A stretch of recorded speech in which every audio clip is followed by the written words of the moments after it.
The sun had barely crept over the jagged peaks of the Hindu Kush when Staff Sergeant Mike Reynolds felt his stomach drop. Not from the helicopter's sudden descent into the valley, but from what he saw spread out below them. The intelligence briefing had called it a routine extraction mission. Nothing about the scene unfolding beneath the Black Hawk looked routine. Smoke columns twisted into the morning sky like funeral pyres. The supposed landing zone was peppered with crater holes, and Reynolds could make out the distinctive muzzle flashes of enemy fighters positioned along the ridgelines. His team of 12 Navy SEALs was flying straight into what looked like a carefully planned ambush. "LZ is hot," the crew chief shouted over the rotor wash, his voice barely audible through their headsets. "We're taking fire." Reynolds gripped his rifle tighter as the helicopter lurched violently to the left. Through the small window, he watched tracer rounds streak past like deadly fireworks. The pilot was good, damn good, weaving between the mountain peaks while enemy bullets chased their tail rotor. But Reynolds had been in enough combat zones to know when a situation was deteriorating fast. The mission had started simple enough. Intelligence reports indicated a high-value target. A Taliban commander responsible for coordinating attacks on coalition forces was hiding in a remote compound in eastern Afghanistan. The SEALs were supposed to fast rope down, secure the target, and extract within 30 minutes. Clean and surgical, just the way special operations preferred it. But someone had leaked their plans. Or maybe the Taliban had gotten smarter about predicting American tactics. Either way, Reynolds and his team were now flying into a kill box with mountains on 3 sides and enough enemy fighters to start their own small war. 30 seconds, the pilot called out, his voice strained as he fought to keep the helicopter stable under heavy fire. Reynolds looked at his men. Petty Officer Jackson, barely 22 but already a veteran of 3 deployments, was checking his ammunition for the 3rd time. Sergeant Martinez crossed himself quietly, his lips moving in silent prayer. These were good men, the best the Navy had to offer, but they were about to be dropped into a situation that would test every ounce of their training. The Black Hawk suddenly dropped like a stone, the pilot using the terrain to mask their approach. Reynolds felt his ears pop as they descended rapidly into the valley. Through the aircraft's open door, he could see the compound now, a collection of mud brick buildings surrounded by high walls. It looked deserted, but Reynolds knew better. The enemy was there, waiting. "Remember the brief," Reynolds called to his team as they prepared to fast rope. "Primary target is the compound. Secondary objectives are the weapon caches in the eastern buildings. We get in, we get what we came for, and we get out. No heroes today." The helicopter flared hard, its nose pulling up as the pilot fought to bring them to a hover over the designated drop zone. That's when the real hell began. The first rocket-propelled grenade streaked past the aircraft's nose, missing by mere feet. The second one wasn't as forgiving. It struck the tail boom with a thunderous crash, sending shrapnel through the cabin and causing the helicopter to spin violently out of control. "We're going down," the pilot shouted over the intercom. "Brace for impact." Reynolds felt time slow to a crawl. He watched his men grab onto whatever they could find as the helicopter spiraled toward the rocky ground below. The compound grew larger in the window, but now it wasn't their destination, it was their crash site. The Black Hawk hit the ground hard, its rotors disintegrating in a shower of metal fragments. The aircraft bounced once, twice, then rolled onto its side in a cloud of dust and debris. Reynolds found himself hanging upside down in his harness, his rifle somewhere in the tangled mess of equipment and bodies around him. "Sound off," he shouted as soon as he could catch his breath. One by one, his men called out their status. Miraculously, they were all alive, though Jackson had a nasty cut on his forehead, and Martinez was favoring his left arm. The 2 pilots were unconscious, but breathing. The crew chief was trying to radio for help, but his equipment had been smashed in the crash. Through the cracked windshield, Reynolds could see enemy fighters emerging from concealed positions around the compound. They moved with practiced coordination, spreading out to surround the downed aircraft. Some carried AK-47s, others had machine guns, and he spotted at least 2 more men with RPGs. "We need to move," Reynolds told his team as they struggled to extract themselves from the wreckage. "They'll be on us in minutes." The SEALs worked quickly to gather their weapons and essential equipment. The helicopter's fuel was leaking, creating a dangerous fire hazard, so they couldn't stay near the wreck for long. Reynolds made the difficult decision to leave most of their heavy gear behind, taking only what they needed to fight and survive. As they prepared to move out, Petty Officer Torres, their communications specialist, managed to get a brief radio transmission through to their command center. Broken Arrow. Broken Arrow.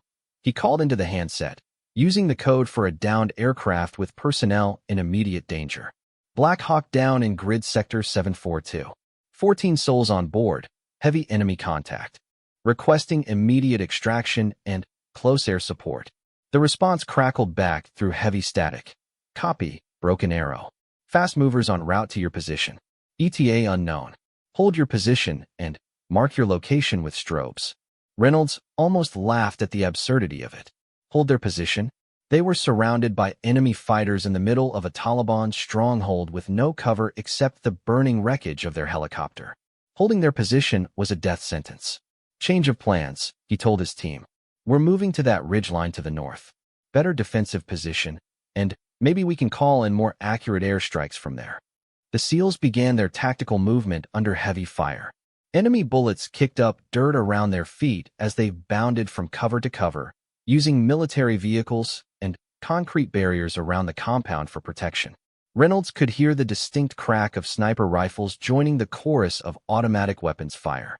They were pinned down behind a concrete wall when Torres grabbed Reynolds by the shoulder. Sergeant, I'm getting multiple radio transmissions from enemy fighters. They're coordinating a flanking maneuver from the east. We've got maybe 5 minutes before they surround us completely. Reynolds assessed their situation with the cold calculation that had kept him alive through 4 combat deployments. They had limited ammunition, no heavy weapons, and were outnumbered at least 4-1. Their extraction helicopter wouldn't arrive for at least an hour, assuming one could even reach them through the heavy anti-aircraft fire filling the valley. That's when they heard it, the distinctive rumble of jet engines echoing off the mountain walls. Reynolds looked up to see 2 F-16 Fighting Falcons screaming overhead at low altitude. The cavalry was arriving, but would it be enough? The lead F-16 made a strafing run on enemy positions along the eastern ridge, its 20mm cannon stitching a line of explosions across the rocky terrain. Enemy fighters scattered for cover, but Reynolds knew the reprieve would be temporary. The jets carried limited ammunition and fuel. They couldn't stay on station forever.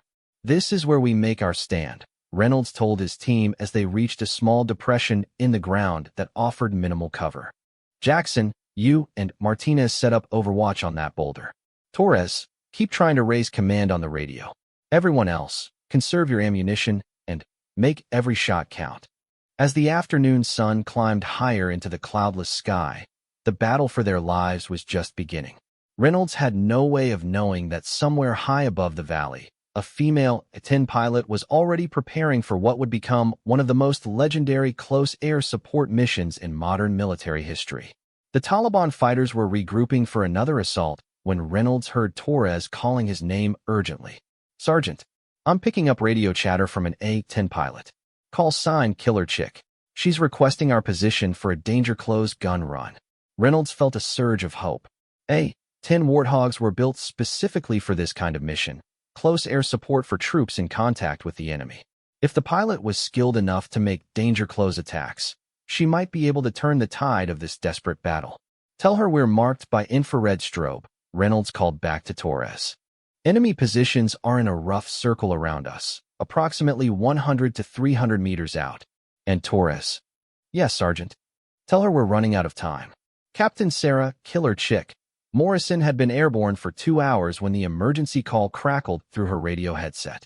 She was flying her A-10 Thunderbolt II back to base after a routine patrol mission over the Afghan countryside when the urgent transmission changed everything. Hog 12, this is Overlord. We have Broken Arrow in grid 742. 14 souls down, heavy enemy contact. Are you available for immediate close air support? Sarah didn't hesitate. Overlord, Hog 12. Roger, I'm available. Send me coordinates and situation report. As the details came through her radio, Sarah felt the familiar surge of adrenaline that came with combat missions. A Navy SEAL team was trapped in a valley surrounded by Taliban fighters. Their helicopter had been shot down, and They were taking heavy casualties. The situation was desperate. Sarah banked her aircraft hard to the left, the twin engines of the Warthog responding instantly to her commands. She had been flying A-10s for 8 years, and in that time she had earned a reputation as one of the best close air support pilots in the Air Force. Her call sign, Killer Chick, had been earned through dozens of successful missions supporting ground troops in some of the most dangerous areas of Afghanistan and Iraq. But this mission would be different. As she approached the valley, Sarah could see the smoke rising from multiple locations. The crashed Black Hawk was clearly visible as a twisted mass of metal surrounded by enemy muzzle flashes. Her heart sank as she realized how close the enemy fighters were to the downed Americans. Broken Arrow Team, this is Hog 12. I have eyes on your position. Can you mark your location with infrared strobe? The response came back immediately, the voice tight with stress, but professional. Hog 12, this is Groundhog 6. We're marked with IR strobe. Be advised, enemy positions are within 100 meters of our location. We need danger close support immediately. Sarah felt her pulse quicken. Danger close meant firing her weapons within the minimum safe distance from friendly forces. It required perfect accuracy and nerves of steel. One small mistake could kill the very people she was trying to save. She pulled up her target display and began identifying enemy positions. Through her advanced targeting system, she could see at least 30 Taliban fighters spread across the valley floor and ridgelines. They had the SEALs completely surrounded and were moving in for what appeared to be a final assault. Groundhog 6, I count approximately 30 enemy fighters in a rough circle around your position. Confirm you want gun runs within danger close distance. Affirmative, Hog 12. We're taking heavy casualties down here. You're our only hope. Sarah took a deep breath and prepared for the most challenging flying of her career. The A-10's 30mm Gu-8 cannon was a fearsome weapon, capable of firing 3,900 rounds per minute of depleted uranium ammunition. In the right hands, it could devastate enemy positions with surgical precision. In the wrong hands, it could be just as deadly to friendly forces. She rolled her aircraft into a steep dive, lining up her first gun run on a group of Taliban fighters who had taken position behind a stone wall about 150 meters from the SEALs. The targeting computer showed green, indicating she was within parameters for engagement. Groundhog 6, gun run inbound from the north. Keep your heads down. Sarah pulled the trigger and felt her aircraft shudder as the massive cannon unleashed a stream of depleted uranium rounds. The distinctive brrrt sound of the Gu-8 echoed across the valley as her rounds struck the stone wall, pulverizing both the barrier and the fighters behind it. She pulled up sharply, banking to the left to avoid enemy anti-aircraft fire. Already she could see the Taliban fighters regrouping, moving to new positions to continue their assault on the trapped SEALs.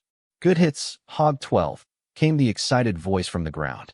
You took out at least 6 fighters with that pass. Can you hit the machine gun position on the eastern ridge? Sarah scanned her targeting display and found the position. A Taliban machine gun team had set up behind some rocks about 200 meters from the SEALs. They were pouring heavy fire down into the Americans' position, keeping them pinned behind minimal cover. I see them, rolling in hot. This gun run would be even more challenging. The machine gun position was closer to the SEALs, and the rocky terrain made it difficult to get a clean shot without risking friendly fire. Sarah would have to approach from a steep angle and fire with perfect precision. She dove her aircraft almost vertically, using the mountain peaks to mask her approach until the last possible second. The Taliban fighters didn't see her coming until she was already committed to her attack run. The cannon roared again, and Sarah watched her rounds march across the rocky ridge like deadly stepping stones. The machine gun position disappeared in a cloud of dust and debris. When the smoke cleared, the weapons fire from that location had stopped completely. Outstanding, Hog 12. That was right on target. But Sarah could see that their problems were far from over. Even as she had been engaging the eastern position, more Taliban fighters were moving up from the south. It looked like reinforcements were arriving, and they were bringing heavier weapons with them. She spotted the distinctive shape of a recoilless rifle being set up on a hilltop overlooking the SEALs' position. That weapon could punch through their minimal cover and kill them all with a single well-placed round. Groundhog 6, be advised you have a recoilless rifle setting up on the southern hilltop. I'm going to take it out, but I need you to mark your exact position again. This is going to be very close. Roger, we're marked with IR strobe. That gun is about to have us zeroed. You need to take it out now. Sarah lined up for what would be her most dangerous gun run yet. The recoilless rifle position was only 120 meters from the seals, well within the danger close threshold for 30 millimeters cannon fire. She would have to fly a perfect attack profile with no margin for error. As she rolled into her dive, Sarah could see the Taliban crew frantically trying to get their weapon operational. They knew the American pilot was coming for them, and it was a race against time. The A-10 screamed down through the thin mountain air, its engines howling as Sarah pushed the aircraft to its limits. She waited until the last possible second before firing, ensuring her rounds would hit precisely where she intended. The cannon fired for exactly 2 seconds, enough to put 30 rounds on target. Sarah watched the recoilless rifle position disappear in a massive explosion as her depleted uranium rounds found their mark. She pulled out of her dive so sharply that the G-forces pressed her deep into her ejection seat. Her aircraft groaned under the stress, but held together as she climbed back to altitude. Scratch one recoilless rifle. Came the jubilant call from below. Beautiful shooting, Hog 12. Sarah allowed herself a moment of satisfaction, but she knew the battle was far from over. Her ammunition display showed she had used nearly half her cannon rounds, and she could see more enemy fighters moving into position. The Taliban weren't giving up. They were determined to finish what they had started. As she circled above the valley, Sarah received another radio transmission that made her blood run cold. Hog 12, this is Overlord. Be advised that enemy reinforcements are moving toward your location from the east and west. Estimate 50 additional fighters with heavy weapons. Your extraction bird is still 30 minutes out. Sarah looked down at the small group of Americans huddled behind their inadequate cover. They were outnumbered, outgunned, and running low on ammunition. The only thing standing between them and annihilation was her A-10 and whatever weapons she had left. She checked her fuel gauge and ammunition counter. She had enough gas to stay on station for another 40 minutes, and enough cannon rounds for maybe 6 more gun runs. It would have to be enough. Groundhog 6, this is Hog 12. I'm seeing movement from multiple directions. Looks like they're setting up for a coordinated assault. I'm going to work the eastern approach first, then swing around to the west. Keep me updated on any immediate threats. Roger that, Hog 12. And Sarah? Sarah was surprised to hear her real name over the radio. Standard procedure was to use only call signs during combat operations. Yeah, we can see you up there, doing impossible things with that hog. Whatever happens, we want you to know, you're the reason we're still alive. Sarah felt a lump form in her throat. She had flown dozens of combat missions, but nothing had ever felt this personal. Below her, 14 Americans were fighting for their lives, and she was their guardian angel. Just hang tight, Groundhog 6. I'm not going anywhere. The Taliban reinforcements arrived like a deadly tide washing over the valley floor. From her cockpit high above, Captain Sarah Morrison watched through her targeting display as dozens of fighters emerged from concealed positions in the surrounding hills. They moved with military precision, clearly following a coordinated plan to overwhelm the trapped SEALs. Groundhog 6, I count at least 40 new fighters moving in from the east, Sarah radioed down to Sergeant Reynolds. They're carrying mortars and what looks like another recoilless rifle. How's your ammunition situation? The response was grim, running low, Hog 12. Maybe 10 minutes of sustained fire left between all of us. Our wounded need medical attention, and we've got no cover from indirect fire. Sarah could hear the strain in Reynolds' voice. The SEALs had been fighting for over 3 hours now, holding off repeated assaults while waiting for extraction. They were exhausted, running low on ammunition, and facing increasingly desperate odds. She banked her A-10 to the left and began targeting the new wave of enemy fighters.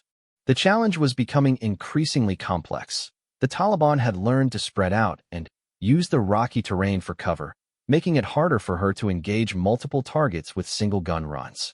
I'm going to work the eastern group first, Sarah announced. They're setting up mortars about 300 meters from your position. If those get operational, they'll be able to drop rounds right on top of you. She rolled into another attack dive, this time approaching from the southeast to get a better angle on the mortar positions. Through her heads-up display, she could see the Taliban fighters frantically trying to get their weapons set up before the American pilot could reach them. The GAU-8 cannon roared to life again, sending a stream of depleted uranium rounds into the mortar position. The first mortar tube disappeared in a shower of metal fragments, but Sarah could see the crew of the second tube continuing to work feverishly to get their weapon operational. She pulled out of her dive and immediately rolled into another attack run from a different angle. This time her rounds found the second mortar position, silencing it permanently. But even as she engaged these threats, more enemy fighters were moving into position. "Good shooting, Hog 12, came the voice from below. "But we've got another problem. Machine gun positions setting up on the western ridge, and they've got us in their crosshairs." Sarah scanned her display and quickly located the new threat. A Taliban machine gun team had moved to a position that gave them a clear field of fire down into the SEALs' defensive position. Worse, they were protected by a natural rock formation that would make them difficult to hit with cannon fire. "I see them. This one's going to be tricky. They're in a natural bunker. I'll need to come in from directly above to get a clean shot." The attack run Sarah was planning would require her to approach almost vertically, diving straight down through a narrow corridor between two mountain peaks. It was an extremely dangerous maneuver that would leave her vulnerable to anti-aircraft fire, but it was the only way to reach the machine gun position. She pulled her aircraft up to 8,000 feet and positioned herself directly over the target. Looking down through her canopy, she could see the machine gun team settling into their position, preparing to open fire on the Americans below. "Here I come," Sarah muttered to herself as she rolled the A-10 into a vertical dive. The aircraft plummeted toward the earth like a guided missile, its twin engines screaming as Sarah pushed the throttles forward. The mountain peaks flashed past her wingtips as she dove through the narrow canyon, fighting to keep her aircraft centered in the attack corridor. At 2,000 feet above ground level, she opened fire. The cannon rounds streaked downward in a perfectly straight line, punching through the rock formation protecting the machine gun position. Sarah held the trigger for nearly 3 seconds, ensuring the target was completely destroyed. She pulled out of the dive at the last possible second, her aircraft groaning under the tremendous G-forces as she climbed back to altitude. Her altimeter showed she had bottomed out at less than 500 feet above the valley floor, dangerously low by any standard.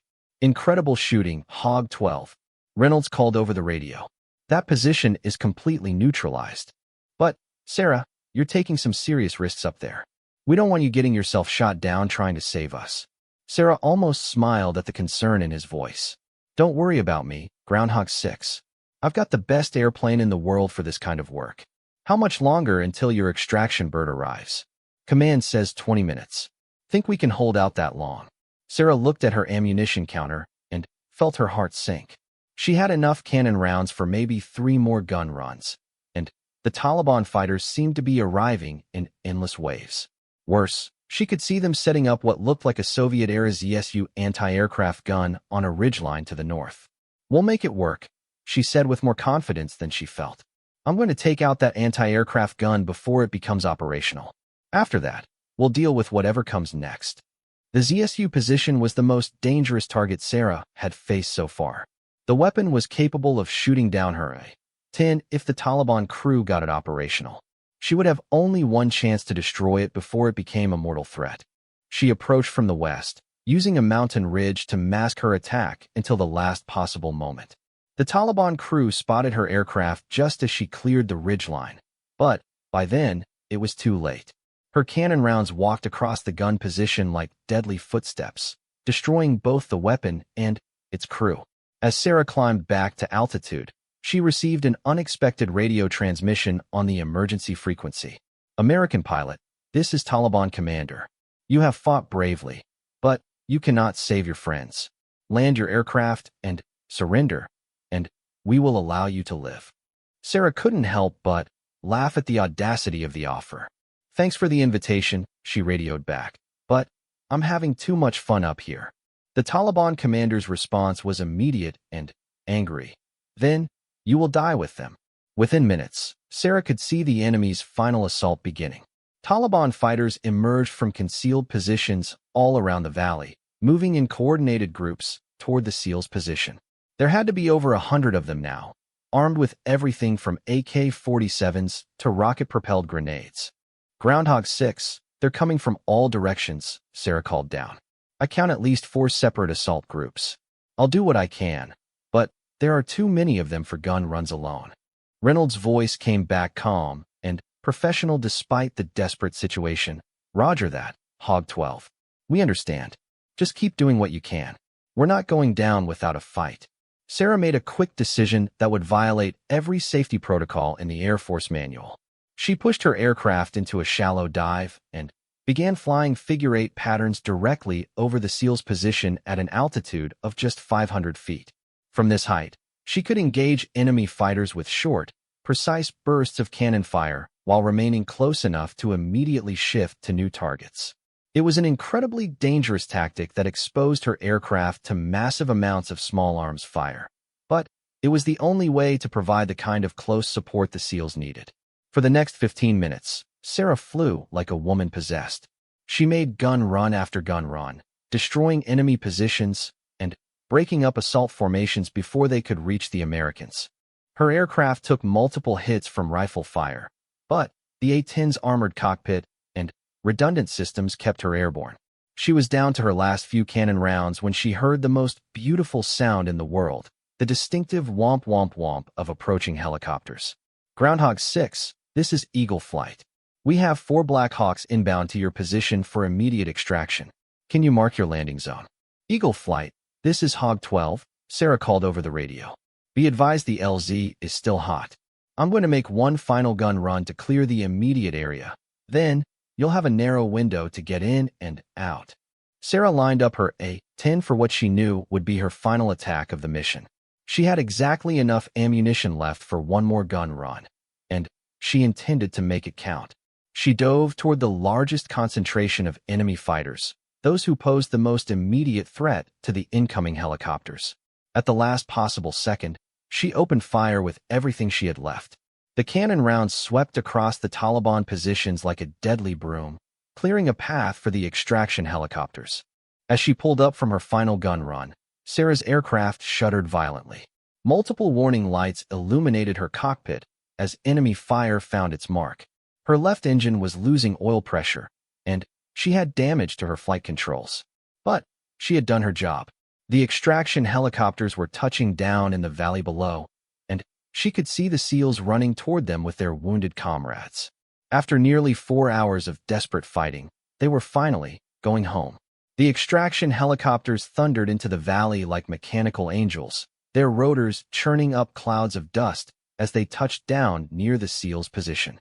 Captain Sarah Morrison circled overhead in her damaged A-10, providing overwatch as the rescue operation unfolded below. Eagle Flight, this is Hog 12, Sarah called over the radio, her voice tight with concentration as she fought to keep her aircraft stable. Be advised you have enemy fighters regrouping on the eastern ridge. I'm Winchester on ammo, but I can make dry passes to keep their heads down. Roger, Hog 12. We need 90 seconds to get everyone loaded. Sarah banked her aircraft toward the eastern ridge, where she could see Taliban fighters preparing to fire on the helicopters. Her ammunition counter read 0, but the enemy didn't know that. She dove toward their positions at full throttle, the twin engines of her Warthog screaming as she executed what pilots called a dry gun run. The psychological effect was exactly what she hoped for. The Taliban fighters scattered for cover as the A-10 roared overhead, even though no cannon rounds struck their positions. It bought the SEALs precious seconds to reach the helicopters with their wounded. From her cockpit, Sarah watched Sergeant Reynolds and his men running across the open ground under heavy fire. 2 SEALs were carrying a stretcher with one of the injured pilots from the original crash, while others provided covering fire. It was a scene of controlled chaos that would be forever burned into her memory. Last man boarding, came the call from the lead helicopter pilot. Eagle Flight departing the LZ now. Sarah felt a surge of relief as the 4 Black Hawks lifted off in formation, carrying the rescued SEALs to safety. But her own troubles were just beginning. Her left engine was losing power rapidly, and her flight controls were becoming increasingly sluggish. She tried to gain altitude for the flight back to base, but the damaged A-10 was struggling to climb. Oil pressure in the left engine was dropping toward zero, and she could smell smoke in the cockpit. Never a good sign at 10,000 feet above hostile territory. Hog 12, this is Overlord. What's your status? Sarah checked her instruments again and didn't like what she saw. Overlord, Hog 12. I've taken multiple hits and lost my left engine. Oil pressure is critical, and I'm having trouble maintaining altitude. Request vectors to nearest friendly airfield. Stand by, Hog 12. The silence on the radio seemed to stretch forever as Sarah fought to keep her aircraft flying. The mountains below looked particularly uninviting, jagged peaks and rocky valleys with no suitable emergency landing sites. If she had to eject, she would be on the ground in the middle of Taliban-controlled territory with no hope of rescue. Hog 12, this is Overlord. Bugram Air Base is your closest option, bearing 270 degrees, distance 140 miles. Be advised they're scrambling F-16s to escort you home. Sarah adjusted her heading toward Bugram, but she could tell it was going to be close. Her remaining engine was working overtime to compensate for the loss of the left engine, and the extra strain was causing the engine temperature to climb steadily. If the right engine failed, she would have no choice but to punch out over hostile territory. 20 minutes into the flight home, her worst fears were realized. The right engine began surging and losing power as the temperature climbed into the red zone. Sarah knew she had maybe 10 minutes of flight time left before complete engine failure. Overlord, this is Hog 12. My remaining engine is failing. I need an emergency vector to the nearest suitable landing site, military or civilian. The response came back immediately. Hog 12, there's a forward operating base at your 2 o'clock position, 15 miles out. Runway is only 3,000 feet, but it should be long enough for an emergency landing. Sarah looked in the direction indicated and spotted the small airfield carved out of a valley between two mountain ridges. The runway looked impossibly short for an A-10 landing, especially with damaged flight controls, but it was her only option. Overlord, I have the field in sight. Declaring emergency and requesting crash crews to be standing by. As she lined up for her approach, Sarah's right engine finally gave up completely. The sudden loss of power caused the aircraft to yaw violently to the right, and she had to use all her strength to keep the nose pointed toward the runway. She was flying a 30,000-pound glider now, with one chance to get the landing right. Too high, and she would overshoot the short runway. Too low, and she would hit the mountains on either side of the valley. There was no margin for error. The A-10 descended toward the runway at an alarming rate. Without engine power, Sarah had to maintain her airspeed by diving steeper than normal, which meant she was approaching the runway faster than ideal for such a short field. At 100 feet above the ground, she could see the crash crews positioned along the runway, their emergency vehicles ready to respond if things went wrong. The runway markers flashed past her cockpit as she fought to control the aircraft's descent. The main landing gear touched down hard, and Sarah immediately deployed her speed brakes and applied maximum wheel brakes. The runway was rushing past at what felt like light speed, and she could see the end approaching rapidly. The A-10 finally came to a stop with less than 200 feet of runway remaining. Sarah sat in her cockpit for a moment, hardly believing she was still alive. Her hands were shaking from the adrenaline as she shut down her aircraft's systems and prepared to egress. Within minutes, she was surrounded by medical personnel and aircraft maintenance crews. The damage to her A-10 was more extensive than she had realized. The fuselage was riddled with bullet holes, and both engines would need to be completely replaced. "Ma'am, you've got a phone call," a young airman said, handing her a field telephone. The voice on the other end was immediately recognizable, Sergeant Reynolds, calling from a field hospital where his team was being treated for their injuries. "Captain Morrison, this is Mike Reynolds. I just wanted to personally thank you for what you did today. The docs say all 14 of us are going to make it home because of your flying." Sarah felt tears welling up in her eyes. "Just doing my job, Sergeant. How are your men?" "Banged up, but alive. Jackson needed surgery for his head wound, and Martinez has a broken arm, but they're both going to be fine. The pilots from our original bird are stable too. We all know we wouldn't be here without you."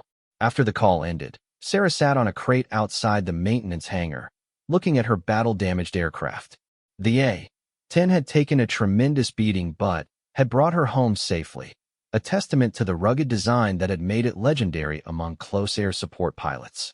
Her squadron commander arrived later that evening, having flown in from their main base to personally debrief the mission.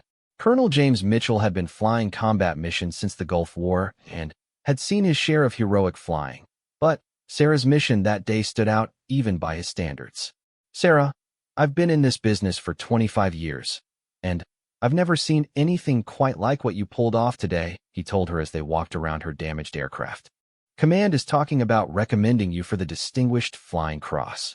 I was just doing what any A-10 pilot would do in that situation, sir." "No, you weren't. What you did today was extraordinary. Flying danger close gun runs for 4 hours, making vertical dives through mountain corridors, and then flying a damaged aircraft for 140 miles to get home? That's not standard procedure. That's exceptional airmanship under combat conditions." 3 weeks later, Sarah found herself standing at attention in a ceremony at Bagram Air Base. The 14 SEALs she had saved were lined up beside her, along with their squadron leadership and dozens of other service members who had gathered to witness the presentation. As the base commander read the citation for her Distinguished Flying Cross, Sarah's mind drifted back to that day in the valley. She thought about those desperate hours when she was the only thing standing between 14 Americans and certain death. The medal was nice, but the knowledge that those men had gone home to their families was the real reward. After the ceremony, Sergeant Reynolds approached her with something in his hands. "Captain Morrison, the guys and I wanted to give you this." He handed her a small wooden plaque with a metal plate mounted on it. The inscription read, "To Captain Sarah Killer Chick Morrison, our guardian angel, from the grateful men of SEAL Team 6. "There's something else," Reynolds said with a grin. "The Taliban commander who tried to get you to surrender? Intel reports say he was overheard telling his men that American women pilots are too crazy to fight. Apparently, you've got quite a reputation over there now." Sarah laughed, remembering her radio exchange with the enemy commander. "Well, I hope that reputation keeps other American crews safe." As the sun set behind the Afghan mountains that evening, Sarah walked out to the flight line where her new A-10 was parked. The aircraft was identical to her old one in every way except for one small addition: a tiny silhouette of a helicopter painted below her cockpit, marking the rescue mission that had made her a legend. She climbed into the cockpit and ran through her pre-flight checklist, preparing for another patrol mission over the dangerous Afghan countryside. Somewhere out there, other American service members might need her help, and she would be ready. The A-10 Warthog taxied toward the runway as the first stars appeared in the darkening sky. Sarah, Killer Chick Morrison, was going back to work, doing what she did best, being the guardian angel that every ground soldier prayed for when the shooting started.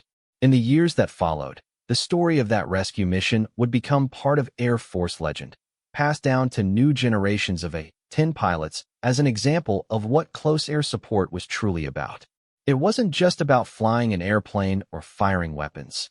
It was about the sacred bond between the pilot in the sky and the soldiers on the ground, a bond that meant no one would be left behind as long as there was fuel in the tanks and fight in the pilot. The mission report filed that day was brief and factual, as military reports always are. But it couldn't capture the full truth of what happened in that remote Afghan valley, how one woman pilot's courage and skill turned a hopeless situation into a successful rescue, proving once again that in the crucible of combat, heroes are made not by their gender or background, but by their actions when everything is on the line.